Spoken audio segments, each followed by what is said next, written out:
Welcome to the Newsmakers Podcast. I'm Billy Hollowell, and this is a show where we go behind the headlines every day to bring you an interview with a pastor, entertainer, politician, or other notable news figure. And this is a show, again, it's daily, but it's based on our weekly TV show, which is also called Newsmakers. You can watch it on the CBN News channel and also on our YouTube page. And on this show, every day, we dive deep. It's a little more longer form with one of the people who you will often see on our Newsmakers show or across the CBN News platforms. On today's Newsmakers, former Australian Prime Minister Scott Morrison joins the show to break down his faith, what it was like to be in power during a difficult time in Australia, and why he believes it's important to follow the Lord. That and more on today's Newsmakers. With no further ado, here is Scott Morrison. So we have much to talk about today. Your new book, Plans for Your Good, a Prime Minister's Testimony of God's Faithfulness. You know, I have a number of questions for you about life and leadership, but what was it that led you to want to write this book? No, not politics, that's for sure. It's not a political memoir. I had no interest in that. Politicians tend to write books about themselves and what they did. And of course, there's a lot of personal experience in this, but it's more a book about what I believe God's done for me. So it was really, as the subtitle says, it's a testimony. This is my testimony. This is where I believe God has been faithful to me over the course of my life, and that took me into the highest political office in Australia and dealing with those who headed up governments around the world at probably the most challenging time we've seen since the Second World War, certainly in Australia. Pandemics, bushfires, droughts, floods, rising China, regional tensions. It was a bit of a perfect storm there over the almost 4 years I was Prime Minister. But yeah, God was faithful in that, as he was in my family life and in so many other ways. And that's what I try to tell the story of and encourage people in their own faith. Yeah, I mean, no matter where people are, they need encouragement, right? Life is challenging and difficult, although the position you were in, as you mentioned at the time you were in, incredibly tough things happening in the world, in your country. I want to get into that, but what was your journey to faith? When did you become a Christian? I'd love to kind of dig into that a little bit. Sure. When I was a boy, I was 12 years old. I grew up in a Christian family, a beautiful Christian family, with parents who not only had a deep faith but a very practical faith. They understood that, as a follower of Jesus, that means you did things. You served your community. You served in the church. And so I grew up in that environment. I learned that life was not about what you accumulate, but what you contribute, and not just in a sort of a ministry sense, but in your community. And so that sort of led me ultimately into public life. My brother became a paramedic. So that idea of service is something that we held very highly, and it was inspired very much by our faith. So I gave my life to the Lord as a young boy of 12, and I've been walking with him for well over 40 years now, and the walk is always fresh. And it's always new. Yeah, no, that's so true. And it's an ongoing relationship, right? If you let it get stagnant, it gets stagnant. That's why you've got to continue to build that relationship like you would in any other way with a person, right? Reading scripture, prayer, all of that. And that kind of brings me to the politics of it all, right? Because politics is a tough business. I mean, and I'm sure there were things you feel, and I can't speak for you, that you did well, and things maybe where there were challenges, but how did you balance always your faith and that intense belief that you had with the role, which encompassed so many different things, I would imagine, and even issues maybe that didn't align with your faith, but that you had to find a position on? Yeah, I think the answer to that is it's on my knees. That's how I did so, praying for wisdom and discernment and judgment, for humility, and just trying to find that sensible path. Because you're absolutely right. I mean, when you're a Christian in politics, you're not leading some theocracy. You haven't been elected as the Australian Pope or something. You are Australia's Prime Minister, and you must serve everybody, and you must respect all of their interests and views, and including those that aren't the same as yours, and faith positions that aren't the same as yours. We celebrate our democracy, and a Prime Minister who is a person of faith must do that. And I think it's a great sort of testimony of Christian faith to do that. Just as the founding fathers in the United States, wrote it into the Constitution, freedom of religion. That was freedom to have one or not have one, because God doesn't need the government to prove his case or impose it on anybody. I'm sure God's quite capable of witnessing through his church. So, yeah, no, finding that and understanding what the role was, but also a lot like Daniel, who I looked to a lot when I was Prime Minister in particular and when I was in politics. Here's Daniel serving Nebuchadnezzar, a secular king with other idols and with other objectives and beliefs to him. But Daniel served as a faithful prime minister to Nebuchadnezzar and those that followed him. He spoke the truth. He held his ground. When they told him he couldn't practice his faith or pray, he refused. They threw him in a lion's den. The lions were kept silent. And I think that's how you do it. You just have to be consistent about who you are and not shy about it. Yeah, I mean, what would you say, and maybe this will be a tough question to answer, I don't know, but what was the hardest thing for you during that time period, the toughest issue, the thing that brought you your knees the most while you were contending with it? China. And it was, as I said before, a pretty tumultuous time. We all were dealing with the pandemic, and that was incredibly difficult and exhausting. But I must say that that one day would pass, the pandemic, and we had to get Australia through, and we did very successfully, probably better than any country in the world. But it was the rising China, the threat in the Indo-Pacific, the bullying intimidation that we were faced with on a daily basis. And the plan was very clear: break Australia's will, make us submit, and that would drive a wedge through the important web of alliances that keep the Indo-Pacific secure and people and freedom alive. Particularly a wedge between us and the United States and our other allies and partners in the region, Japan and so on. And so they target us very heavily. And China is Australia's biggest trading partner. So there's a lot at stake. But we held our ground and we showed the world that you could stand up to them and you didn't have to take their bullying. And yeah, they got into me and they whacked sanctions on us, did all sorts of things. But we just stood up and we stood firm. And I had great friends here in the United States who were standing with me, particularly, of course, was under the Trump administration and President Trump, but also Vice President Pence, who's a dear friend, written the foreword for the book, Mike Pompeo, Robert O'Brien, who I now do a bit of work with over here in the States. But and then, of course, that carried on in the Biden administration. It became an orthodox bipartisan position. Yeah. Well, and I want to get into the book a little bit and a couple more faith questions for you, but I do have to ask, are you at all surprised by the current, and I don't want to get you in trouble, I'm just more interested, looking obviously in the position you were in, working with former President Trump, but seeing the options that are on the table right now in light of where we are you at all surprised by the political dynamics right now in America? No, I've also got a lot of faith in American democracy. It's been going a long time. There's been challenges along the way. And I think the number of times I've heard the United States written off, you go back to, the late 70s, it's all over, they're not going anywhere, the unipolar moment has passed, et cetera, et cetera, et cetera. It's the end of the West. No, resurgent again. And I think that has a lot to do with the resilience and ambition and energy and entrepreneurialism of the American people. For whom I have a lot of respect. I mean, Australia and the US have a wonderful relationship. I was just in Texas last week. I mean, I don't think there's a state of the US which is more like Australia than Texas. We're pretty similar. We've got a similar sense of humour. We've got a big sky. Anyway, I love going to Texas. As an aside, but my point is, we're both great countries and we're democracies. And as democracies, it means at the end of the day, we get to decide what it's going to look like.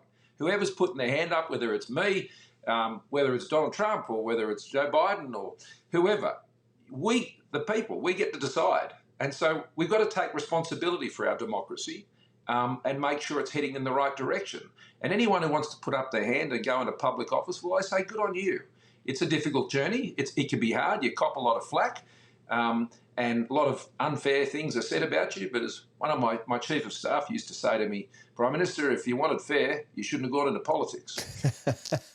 I like that. Yeah, no, to your point, it is very intriguing to me to watch Americans put somebody like, Obama in office, then to put somebody like Trump in office, then to have Biden and maybe to go back to Trump again. It's an interesting dynamic that I think shows, shifting, sands that, really come and go as issues rise and fall. And so it'll be interesting to see what happens But Yeah, with I think that, it speaks to the strength of the democracy, not the weakness.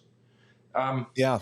on the day I lost the election, after having won a miracle one, which no one thought we'd win 3 years before, I was very mindful of what was happening in Ukraine at that very moment. And, here was a fledgling, nascent democracy fighting for its freedom. And here on the other side of the world, a country like Australia that had come immediately to its aid had a change of government in a very peaceful way. And the continuity of many things remains. Differences in some aspects of policy, which is regrettable from my point of view, but that's politics. People got to decide where they wanted to go next. So I think it says more about the strength of democracy, not its weakness. No, yeah, I would agree. And I think it's interesting that people can shift and change in that way based on what they need or what they see happening in the country, in the world. Things look very different than they did in 2020 right now. They look very different. And so, there are different needs that people have. Yep. And so, I want to ask you one question about faith and leadership, because it's interesting. In America, this is an ongoing battle, the separation of church and state, this ongoing fight, right? And you were speaking to this a little bit before. Obviously, nobody's asking for a theocracy, but the idea that faith should be completely separate from somebody's life when they're leading, that's an argument that is often made in America. If you're president, if you're in Congress, your faith should not be a part of any of your decision making. It has to be completely separate. How do you respond when people say that in light of the position that you've been in? Well, I laugh because it's a bogus joke. It's ridiculous. It's a very convenient argument for those who don't want to see the influence of Jesus Christ in their society. Lock them in a room, cancel them, mock them, dismiss them, say they have no right to express their faith. Freedom of religion, and importantly, the separation of church and state, was established to protect faith, not to silence it. It's freedom of religion, not from religion, and it's important that I found as a Christian politician that it would have been dishonest for me not to have been clear about my faith. Does that mean that every policy decision that I took, I somehow took as the Bible as some policy manuscript? Well, that's not possible. He also gave us a brain and an intellect and experience and people to work with and our systems and so on. You make the best decisions you possibly can with the information that you have to achieve the objectives that you're pursuing in politics. And, I think Christians walk both sides of the aisle. There's a great podcast which I listen to in Australia. I don't know if you've heard it, but, it's not about elephants and donkeys. It's about grace at the end of the day, and that's the team ultimately as Christians we're on. We can have our own political views, and that's okay. Can I just stress that to Christians? It's okay to disagree about politics, but it's not okay to be obnoxious and disagreeable and disagree badly. That's not love. That's another spirit entirely. So, look, I think Christians should stand up for being able to express their faith in the public square, and they should not be driven out, whether it's forcibly, as like we see in authoritarian regimes, or in countries like yours and mine, through the slander and the mocking and the dismissal and the constant berating and the reducing of people on the basis of their faith, and simply because of their faith. I always know I must be on a winner when people are can't make a good argument, so they just start personally attacking me and just I've seen some pretty horrible things. Even since I've released the book, it seems to have stirred up some of those who really don't want to see faith in the public square. Yeah, well, it is interesting. Even, America's dealing right now with this Harrison Butker story, the football player who gave a commencement address, right? And you don't have to agree with every single thing he said in that. I mean, he was speaking to a Catholic audience. I tended to think a lot of what he was saying made a lot of sense. But it's interesting, the idea that person should be canceled, prevented from speaking out. I mean, this is sort of a nonsense idea that when somebody says something we don't like, that we have to make sure that they don't speak anymore. That's a very dangerous way of looking at the world. And we're seeing more and more of that. I'm sure you've experienced a lot of that in your role, in your position. It's immature and it's anti-intellectual as well, by the way. Those who claim this intellectual high ground, but just can't cope with someone who disagrees with them. and can't respect someone who they disagree with. This is the problem. It's about how badly we disagree in the way that it's done. And yeah, and I saw those same comments. I didn't see all of those comments. I like what Andy Reid said. If he goes, I go. I'm at the Chiefs. I suspect Chiefs fans felt the same way. But the point about something like that is often you'll say something and they'll go after you because you are a Christian, and then take whatever you've said, repackage it to suit the audience they're trying to appeal to, and then, go after you with the cancel button. On occasions, people do say some silly and stupid things. And that's, that doesn't help those who are trying to say reasonable and sensible things. Again, it's a democracy. Are we that fragile? Are we that hopeless that we can't cope with people saying things that we disagree with? So long as they're not hateful. I mean, we don't want people engaging in hateful speech. I always find it amazing. I mean, I've been the subject of terribly hateful speech. I'm happy for people to disagree with me. I just don't know why they have to be so rude. Right. Yeah. It's okay. Just disagree, have a little grace about it, and move on. Yeah. Right. I think that you make a very good point there. And it kind of brings me to this book because, I love the title, Plans for Your Good, a Prime Minister's Testimony of God's Faithfulness. At the end of the day, when somebody picks this book up and they read it, what do you want the impact to be on their lives? Ultimately, I want them to understand a couple of things. But my testimony is, if you can't trust God with everything, you can't trust him with anything. If you want what God wants for you, you've got to allow him to do that. You've got to put aside what you think you want for you. And that is hard. It's a wrestle. It's difficult.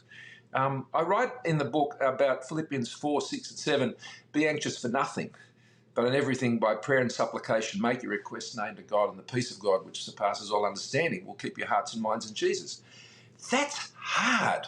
That's, to do that, be anxious for nothing? Seriously? I mean, there's plenty to be anxious about. And I say that Paul is saying, it's not that you, as a human being, wouldn't get anxious.